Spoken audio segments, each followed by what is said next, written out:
Hello everyone, नमस्कार। Solution गुरु के YouTube channel पर मैं प्रतिज्ञा सिसोदिया आप सभी का हार्दिक स्वागत करती हूँ। आज मैं आपके लिए घरेलू हिंसा अधिनियम 2005, domestic violence, protection of women from domestic violence act 2005 के लिए कुछ इम्पोर्टेंट सेक्शंस को डिस्कशन करूंगी और ये बताएंगे हम कि ये एक्ट आया कहाँ से है, इसे क्यों लाया गया है, किसके लिए लाया गया है, इसमें प्रोटेक्शन किसको किया जाना है और क्या इसके पहले कोई एक्ट नहीं था और कोई एक्ट था तो इस एक्ट को बनाने की आवश्यकता क्यों लगी, इस बारे में भी हम डिटेल में जानकारी लेते हैं और इसकी कुछ महत्वपूर्ण धाराओं के प्रोविजंस को हम समझेंगे। तो डोमेस्टिक वायलेंस से पीड़ित पक्ष कौन होता है, एग्रीव्ड पर्सन जो है वो कौन है और इसमें रेस्पोंडेंट कौन होता है। तो इसका जो क्राइटेरिया है वो काफ़ी बड़ा है। इसमें रिस्पोंडेंट भी कोई भी मेल पर्सन भी हो सकता है, इसमें वुमेन भी हो सकती है, फीमेल भी हो सकती है। रिस्पोंडेंट प्रत्यार्थी जो है जो घरेलू हिंसा करता है वो कोई भी हो सकता है और जिसके खिलाफ डोमेस्टिक वायलेंस की जाती है वो एग्रीव्ड पर्सन जो है, पीड़ित व्यथित पक्षकार जो है। यहाँ पर पीड़ित वर्ड का यूज नहीं किया गया इस एक्ट में, इसमें व्यथित पक्षकार शब्द प्रयोग किया गया है, एग्रीव्ड पर्सन, इसमें न कि विक्टिम और ये पीड़ित शब्द का यूज नहीं किया गया है।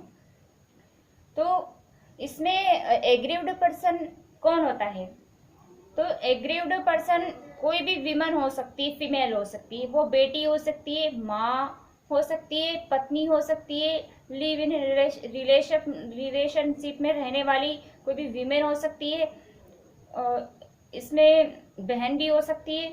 मतलब इसमें विमेन होती है पीड़ित पक्ष जिसके साथ इस तरह का अत्याचार किया जाता है, घरेलू हिंसा की जाती है।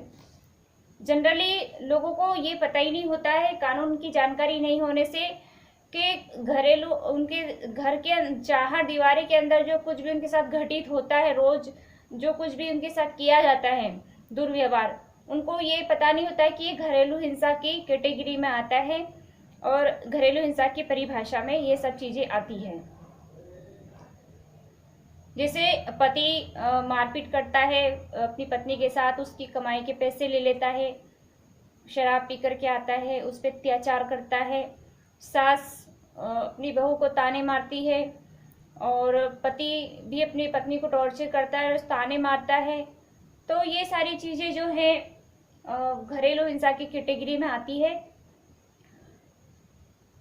मतलब न केवल सिर्फ शारीरिक अत्याचार इसमें आता है बल्कि मानसिक प्रताड़ना भी इसमें शामिल है, भावनात्मक रूप से भी उसको प्रताड़ित किया जाता है। तो इसके पहले ये एक्ट आया कहाँ से, इसको कहाँ से लाया गया है, तो पहले जब एक तो मानव अधिकार जो है 1993 में, उसमें जो अभिसमय हुआ था उसमें भी महिलाओं के अधिकारों की बात कही गई थी। महिला को गरिमा से जीवन जीने का अधिकार है।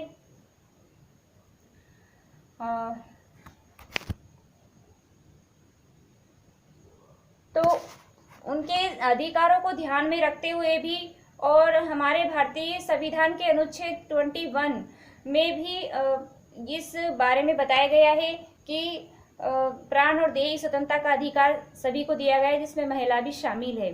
तो महिला को अपने गरिमा के साथ जीवन जीते हुए अपने देही स्वतंत्रता का अधिकार है, फ्रीडम ऑफ बॉडी है, उसको वो डिसीजन ले सकती है अपने शरीर के बारे में, कि जैसे उसके ऊपर कोई दबाव नहीं डाल सकता है कि वो बच्चा पैदा करेगी ही या नहीं करेगी, या वो बेटी को ही जन्म देगी या बेटे को जन्म देगी, या वो उसकी इच्छा पर डिपेंड करता है। अगर इस प्रकार से उसकी स्वतंत्रता को कोई हनन करता है, कोई दबाव डालता है, तो वो घरेलू हिंसा की कैटेगरी में आता है। अब एक तो ये हो गया, मानव अधिकार से आया, आर्टिकल 21 से आया ये, और आईपीसी का सेक्शन 498A जो है, चैप्टर 20A जो 1983 में जोड़ा गया है 1983 में आईपीसी में, और उसमें भी ये प्रोविजंस दिए गए हैं इसके बारे में कि पति और उसके नातेदारों द्वारा पत्नी के साथ क्रूरता किया जाना के बारे में बताया गया है। हस्बैंड के द्वारा हस्बैंड एंड उसके रिलेटिव्स के द्वारा क्रूरटी की जाती है वाइफ के साथ, उसको मतलब परेशान किया जाता है किसी दहेज की मांग को लेकर के, और उसके साथ अत्याचार किया जाता है, वो क्रूरता की श्रेणी में आता है। बस उसमें सिर्फ पति और उसके नातेदार तक ही सीमित था कि वही अत्याचार कर सकते, वही घरेलू हिंसा कर सकते और वही सब कुछ कर सकते हैं। लेकिन ये जो घरेलू हिंसा ने इस एक्ट की कमी को भी दूर किया है, आईपीसी में जो 498 की कमी को दूर किया है, इसका क्राइटेरिया बहुत बड़ा है। इसमें कोई भी पीड़ित व्यक्ति हो सकता है, और मतलब व्यथित एग्रीव्ड पर्सन कोई भी हो सकती है महिला, और रिस्पोंडेंट कोई भी हो सकता है, वो मेल भी हो सकता है, वो फीमेल भी हो सकता है, वो फादर भी हो सकता है, वो ब्रदर भी हो सकता है, वो देवर भी हो सकता है, ब्रदर इन लॉ हो सकता है, वो फादर इन लॉ हो सकता है, वो एनी पर्सन, वो कोई भी हो सकता है। रेस्पोंडेंट प्रत्यार्थी जो है वो कोई भी हो सकता है। तो इसका जो ट्रायल है 498A का, इसका जो मतलब प्रोसीजर इसकी CRPC की सेक्शन 198A में दी गई है। तो उसमें अभियोजन चलता है, प्रोसिक्यूशन चलता है। उसमें बताया गया है कि पुलिस रिपोर्ट पर संस्थित मामले होते हैं, एक व्यथित पक्षकार खुद जाकर के आवेदन देता है, और उसके माता पिता, रिलेटिव्स, ब्लड रिलेटिव्स, या फिर अदर पर्सन, कोई भी व्यक्ति जो पड़ोसी हो वो भी दे सकता है, और कोई भी कर सकता है। बट उसमें फ़र्क ये था कि जो पड़ोसी अगर जाकर के सूचना देता था इस तरह की, तो उसको कोई प्रोटेक्शन नहीं दिया गया था। बस इन सभी चीज़ों की कमियों को ध्यान में रखते हुए ही ये घरेलू हिंसा का एक्ट लाया गया है, इसे बनाया गया है, ताकि उन कमियों की पूर्ति की जा सके।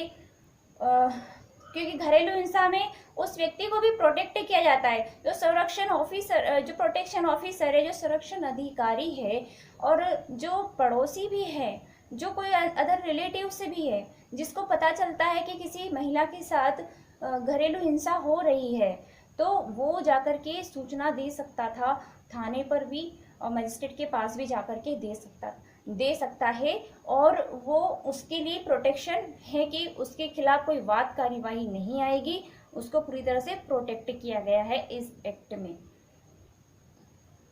क्योंकि जनरली क्या होता है कि जैसे हमें ही पता चलता है किसी के साथ कुछ अत्याचार हो रहा है, घरेलू हिंसा टाइप का कोई कार्य हो रहा है, मारपीट हो रही है किसी महिला के साथ, और किसी बच्चे के साथ भी हो रहा है, या जैसे कोई पिता ऐसा है जो अपने बेटी को मारता पीटता है, घर में अत्याचार करता है, कोई भाई भी ऐसा है, क्रूरता उसका क्रूर उसका जो है नेचर है, क्रूर उसका नेचर है, तो इस तरह से मतलब अपनी बहन को परेशान करता है। और हम देखते हैं पड़ोस में होता है कुछ भी, और हम जाकर के जनरली हम जाकर के जैसे इन्फॉर्म कर देते हैं पुलिस थाने पर, बट वो घर पे पूछताछ करने के लिए जब आते हैं पुलिस ऑफिसर्स, तब वो जो महिला है वो मना भी तो कर सकती है, वो कह सकती है कि नहीं, मेरे जो फादर है बहुत ही अच्छे हैं।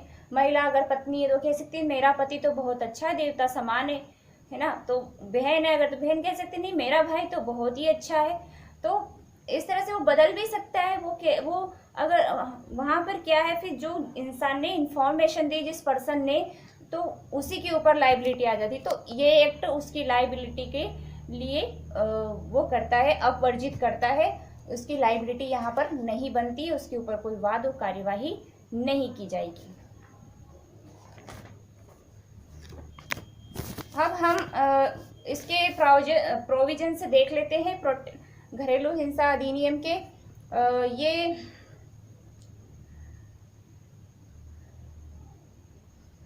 तो घरेलू हिंसा है क्या, इसकी परिभाषा क्या है। तो घरेलू हिंसा का मतलब होता है घर की चार दीवारी के अंदर, घर की चार दीवारी के अंदर, घर के अंदर जो सब फैमिली मेंबर्स रह रहे हैं साथ में, उनके साथ में रहते हुए फैमिली मेंबर कोई भी हो सकता है, वो किसी महिला के साथ, किसी महिला को प्रोटेक्ट किया गया, महिला एग्रीव्ड पर्सन होती है इसमें, वो कोई भी हो सकता है, तो वो कोई भी हो सकती है। तो महिला के साथ घर की चार दीवारी के अंदर जो हिंसा की जाती है, वायलेंस किया जाता है महिला के अगेंस्ट, तो वो घरेलू हिंसा की कैटेगरी में आता है। और इसमें जो बाहर रिलेटिव्स के द्वारा किया जाता है, बाहर के पर्सन के द्वारा नहीं, रिलेटिव्स के द्वारा की जाती है घरेलू हिंसा। अगर बाहर किया जाता है, बाहर वाले व्यक्तियों के द्वारा किया जाता है, अदर पर्सन्स के द्वारा जो रिलेटिव्स नहीं है, तो फिर वो घरेलू हिंसा की कैटेगरी में नहीं आएगा, फिर वो अदर ऑफेंस में आ जाएगा, आईपीसी का ऑफेंस या किसी भी अदर ऑफेंस में आएगा, और तो यहाँ पर वो घरेलू हिंसा की परिभाषा में नहीं आएगा। घरेलू हिंसा की परिभाषा, घरेलू हिंसा की सेक्शन 1 शॉर्ट टाइटल परिचय देती है एक्ट का, कि एक्ट बना कब, लागू कब हुआ है, और उसके बारे में बताता है। और वही सेक्शन 3 जो है घरेलू हिंसा को परिभाषित करती है। फर्स्ट सेक्शन तो एक्ट को परिभाषित करती है, और सेक्शन 3 जो है घरेलू हिंसा को परिभाषित करती है।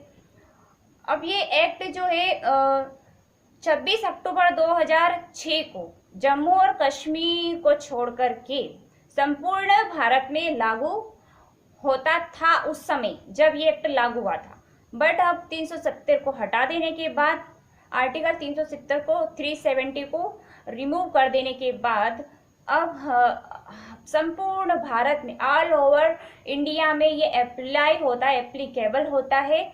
और ये सेंट्रल गवर्नमेंट का कानून है, इसे केंद्रीय सरकार ने बनाया है, और उन्हीं को राइट है, इसका प्रचार प्रसार भी वही करते हैं, और वही नियम बनाते हैं सेंट्रल गवर्नमेंट। और इसमें संशोधन करना हो, अमेंडमेंट करना हो, तो सेंट्रल गवर्नमेंट ही अमेंडमेंट करेगी। ऐसी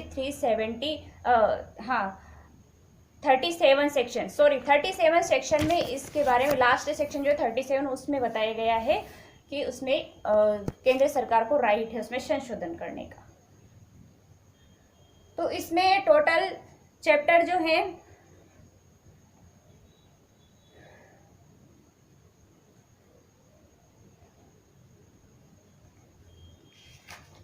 टोटल चैप्टर 5 है इसमें, और टोटल सेक्शन 37 है, और ये लागू 26 अक्टूबर 2006 को होता है। और ये पारित कब होता है, तो ये 13 सितंबर 2005 को पारित होता है, और 14 सितंबर 2005 को ये भारत सरकार के गजट में प्रकाशित होता है। सेक्शन 4 जो है, धारा 4, घरेलू हिंसा की सूचना कौन दे सकता है, कौन देगा, इसके बारे में धारा 4 बताती। पीड़ित व्यक्ति खुद दे देगा, करीबी रिश्तेदार, पड़ोसी, कोई भी दे सकता है, और संरक्षण अधिकारी भी इसमें शामिल है। धारा 8 बताती संरक्षण अधिकारी की नियुक्ति कौन करता है, तो संरक्षण अधिकारी की नियुक्ति राज्य सरकार करती है। एक जिले में आवश्यकता अनुसार, जितनी आवश्यकता होगी उतने संरक्षण अधिकारी, प्रोटेक्शन ऑफिसर्स की अपॉइंटमेंट की जा सकती है, और वहाँ की जो पॉपुलेशंस वगैरह है, बेसिक नीड वगैरह है, बेसिक सुविधाएं है, उनको ध्यान में रख करके ये नियुक्ति की जाती है संरक्षण अधिकारी की, धारा 8 में। इम्पोर्टेंट सेक्शन देखेंगे, कौन सूचना देता है, संरक्षण अधिकारी कौन है, ये सारी चीजें इंपॉर्टेंट है। धारा 9 में संरक्षण अधिकारी की पावर बताई गई है। इसके अंतर्गत जो सूचना मिलने पर आवश्यक कार्यवाही करता है प्रोटेक्शन ऑफिसर्स, उनको सूचना मिलती है घरेलू हिंसा की, तो वो कार्यवाही करता है और मजिस्ट्रेट को सूचित करता है। धारा 11 जो है सरकार का कर्तव्य बताती है, ड्यूटीज ऑफ गवर्नमेंट। तो धारा 11 जो है वो सेक्शन 11 ड्यूटीज ऑफ गवर्नमेंट बताती है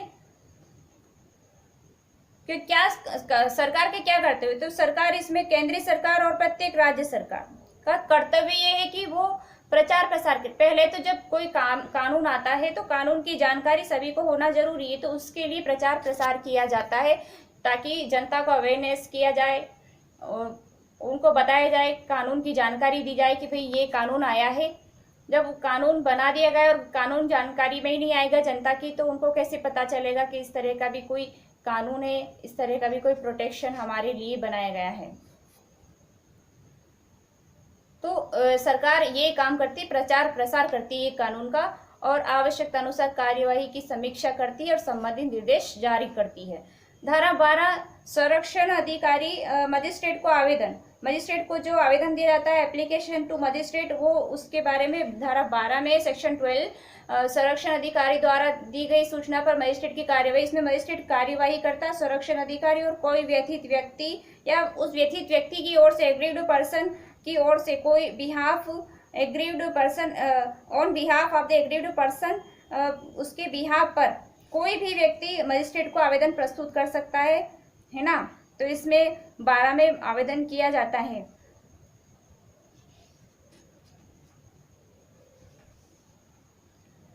और इसमें मजिस्ट्रेट सूचना प्राप्ति, मजिस्ट्रेट को सूचना हो गई, आवेदन मिल गया, और उसके 3 दिन के अंदर मजिस्ट्रेट सुनवाई करता है, क्योंकि 3 दिन के अंदर इसलिए दिया गया है, अगर कोई महिला है जिसके साथ अत्याचार हो रहा है, घरेलू हिंसा की जा रही है, घर से बाहर उसको निकाल दिया गया है, तो वो कहाँ जाएगी, इसको तुरंत रिलीफ की जरूरत है, उसको प्रोटेक्शन ऑर्डर की जरूरत होती है, तो मजिस्ट्रेट प्रोटेक्शन ऑर्डर उसके लिए जारी करता है ताकि महिला को प्रोटेक्ट किया जा सके।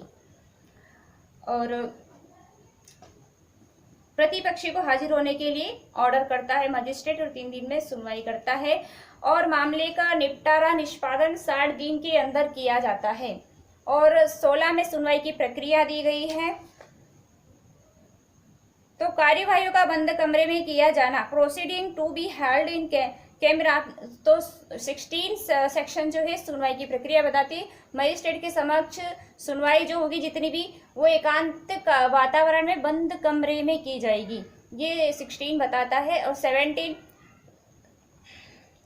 साझी गृहस्थी में निवास करने का अधिकार। हाँ, 17 कहता है कि जो महिला है, जो व्यथित पक्षकार है, उसको साझी गृहस्थी में निवास करने का अधिकार है, और उसका आदेश ऑर्डर करता है मजिस्ट्रेट के साथ में रहे।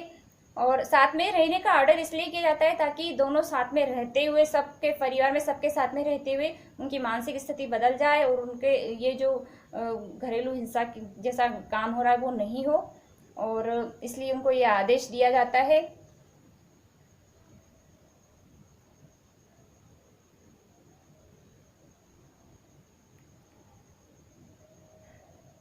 और इसमें मतलब उसको कोई हक हो या ना हो, फिर भी उसको निवास करने का अधिकार होगा 17 सेक्शन में। और उसको उस भाग से जहां निवास कर रहे हैं सबके साथ में व्यथित पक्षकार को बेदखल नहीं किया जाएगा, ऐसा ऑर्डर करता है मजिस्ट्रेट।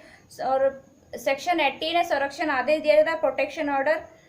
जिस महिला के साथ घरेलू हिंसा हुई है, प्रथम दृष्टया समाधान हो जाता है मजिस्ट्रेट का, तो वो घरेलू हिंसा प्रत्यर्थी को निम्नलिखित से प्रतिषिद्ध करेगा। तो कोर्ट मतलब जो मजिस्ट्रेट है वो उसको प्रोहिबिट करेगा रिस्पोंडेंट को, क्यों जो घरेलू हिंसा कर रहा है उसको रोकेगा वो कार्य करने से, उसको प्रोटेक्ट करेगा महिला को। फरियाद लाने वाले व्यक्ति विशेष का संरक्षण होता है, और प्रतिपक्षी और उसके संबंधियों से उसकी सुरक्षा करवाई जाती है सेक्शन 18 में। 19 में निवास करने का आदेश दिया जाता है। इसमें जो है निवास करने का आदेश है कोर्ट करता है। महिला को शांति और गरिमा से रहने का अधिकार है, और वो उसके इस अधिकार में कोई बाधा नहीं डाले, वो शांति से रहे। वहाँ पर सबके सम्मिलित जो घर है उसमें एक अलग उसको रूम दे दिया जाएगा, और वहाँ पर कोई रिलेटिव उस रिस्पोंडेंट का कोई नहीं आया जाएगा, और वो आराम से वह महिला रह सकती है। वो जहाँ कारोबार करती है, जहाँ पर बिजनेस करती है, जहाँ पर वो जाती है, या अगर बच्चा है छोटा वो स्कूल जाता है, तो वहाँ पर वो प्रत्यर्थी रिस्पोंडेंट नहीं जाएगा, और उसके कहीं भी आने जाने का रास्ता है वहाँ पर भी वो नहीं जाएगा। उसको वहाँ जाने से मजिस्ट्रेट ऑर्डर के द्वारा रोकता है, और उस एग्रीव्ड पर्सन जो महिला है उसको प्रोटेक्ट किया जाता है इस तरह से, पूरी तरह से। और उसमें अगर सब सम्मिलित रूम उसमें अलग रहने के लिए कहा जाता है, और प्रत्यर्थी को भी ऐसा आदेश दिया जाता है कि वो घर छोड़कर चला जाए, घर से स्वयं को हटाने का, कि तुम खुद चले जाओ घर छोड़कर। और अगर महिला है तो महिला को ऐसा आदेश नहीं दिया जाएगा। फीमेल को तो ऐसा ऑर्डर नहीं किया जाएगा, लेकिन मेल रेस्पोंडेंट है प्रत्यर्थी तो उसको ऐसा ऑर्डर किया जाएगा।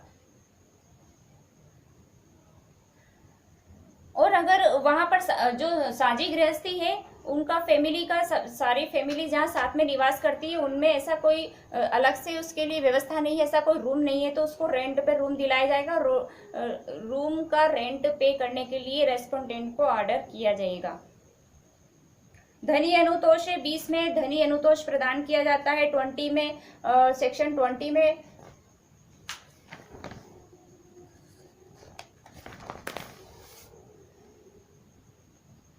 धनी अनुतोष जो महिला को क्षति हुई है, जो भी उसकी प्रॉपर्टी वगैरह उसके साथ में थी उनको भी कोई नुकसान हुआ है, और उसके बच्चे के जो भी खर्चे वगैरह होते हैं उनको भी, उसके बच्चे को भी कोई नुकसान हुआ है, और उसकी जो भी शारीरिक चोट वगैरह उसको आई है उस सब के खर्चे के लिए उसको धनी अनुतोष प्रदान किया जाएगा, रिलीफ प्रदान किया जाएगा कोर्ट के मजिस्ट्रेट के द्वारा सेक्शन 20 में। 22 सेक्शन अपमान उसका जो होता है ना, प्रतिकर आदेश दिया जाता है, इसमें कंपनसेशन ऑर्डर किया जाता है। जो भी उसको भावनात्मक कष्ट हुआ है, क्षति हुई, प्रत्यर्थी को जो प्रत्यर्थी के कार्य के द्वारा, जो रिस्पोंडेंट उसके कार्य के द्वारा, एक्ट के द्वारा जो भी उस महिला एग्रीव्ड पर्सन को जो भी क्षति हुई, जो नुकसान हुआ भावनात्मक मानसिक जो भी, तो उसकी क्षति की पूर्ति के लिए प्रतिकर दिलाया जाएगा उस महिला को। जो भी उस कोर्ट ने रिलीफ दिया है उसके अतिरिक्त होगा, वो प्रतिकर उसकी क्षति की पूर्ति करने के लिए वो पर्याप्त होगा, ऐसा उसको दिलाया जाएगा। सेक्शन 23 आता है। सेक्शन 23 में एक पक्षीय कार्यवाही की बात की गई, अंतरिम और एक पक्षीय आदेश देने की शक्ति, power to grant interim and ex parte order से 23 सेक्शन।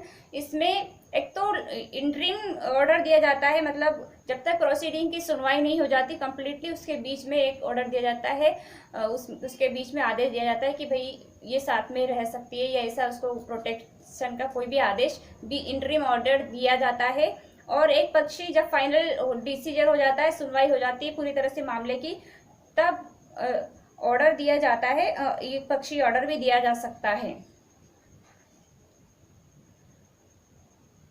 इसमें मजिस्ट्रेट द्वारा एक तरफा कार्यवाही करने की शक्ति है।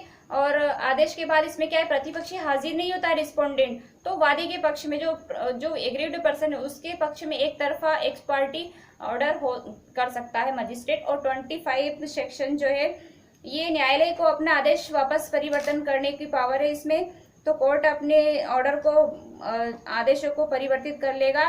और duration and alteration of orders वो क्यों करेगा इसमें 25 का रीजन ये है कि जब कोर्ट को लगता है भाई ऐसा कोई बड़ा मैटर नहीं है, और जैसे पति पत्नी के मामले आते हैं जनरली तो ज़्यादातर, तो जैसे पति पत्नी के बीच में ऐसा कोई विवाद नहीं रहा है, अब उनमें समझौता हो गया है, या अदर पर्सन है जो भी माँ बहन है, माँ बेटा है, भाई बहन है, इनमें मतलब समझौता हो गया है, अब वो दुश्मनी नहीं रही है उनके बीच में, और अब उनके ऐसी कोई संभावना नहीं है कि आगे घरेलू हिंसा होगी उसके साथ में, तो फिर कोर्ट अपने डिसीजन में परिवर्तन कर लेगा, चेंज कर देगा उसको। 27 पढ़ते। 27 में अधिकारिता की बात है, जुरिस्डिक्शन है 27 में। इसमें जुरिस्डिक्शन दो ही कोर्ट को है, तो जेएमएफसी को है, मेट्रोपॉलिटन मजिस्ट्रेट को है।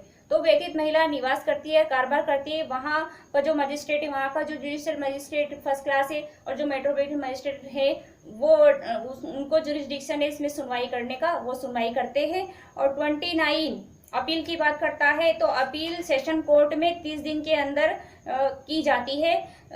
मजिस्ट्रेट ने जो ऑर्डर किया है उससे संतुष्ट नहीं है कोई भी पक्षकार, जैसे व्यथित पक्षकार एग्रीव्ड पर्सन संतुष्ट नहीं है, सेटिस्फाई नहीं है, या प्रत्येक जो रेस्पोंडेंट वो सेटिस्फाई नहीं है, तो फिर उस कोर्ट के मजिस्ट्रेट के ऑर्डर के अगेंस्ट वो सेशन कोर्ट में अपील करेंगे, वो भी 30 डेज के अंदर करेंगे, विद इन 30 डेज। और हाई कोर्ट में अगर जाना है तो विद इन 60 डेज, और सुप्रीम कोर्ट में जाना है तो विद इन 90 डेज में अपील की जाएगी। सेक्शन 31 कहता है प्रत्यर्थी द्वारा संरक्षण आदेश के भंग के लिए शास्ति। तो जो रेस्पोंडेंट है उसने प्रोटेक्शन ऑर्डर का भंग कर दिया है, तो उसके लिए पेनल्टी है उसकी 31 में 1 साल का उसको सजा होगी, कारावास होगा 1 साल का, और 20,000 जुर्माना, या और फाइन है 20,000 रुपीज, उसके लिए फाइन है। और ये आर दोनों या तो दोनों हो सकते हैं।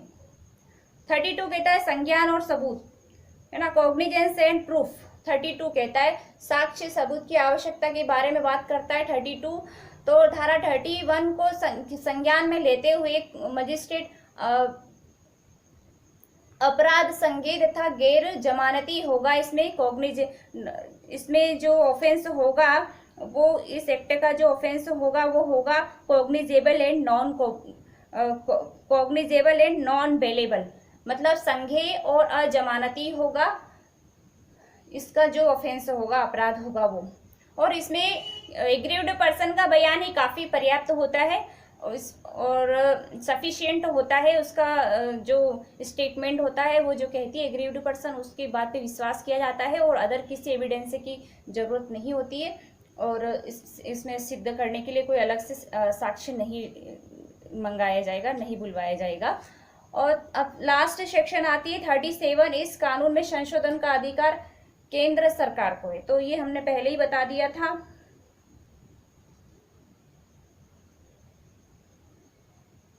हाँ, एक और सेक्शन 35 हमारी रह गई है। इसमें सद्भावपूर्वक की गई कार्यवाही के लिए संरक्षण की बात है।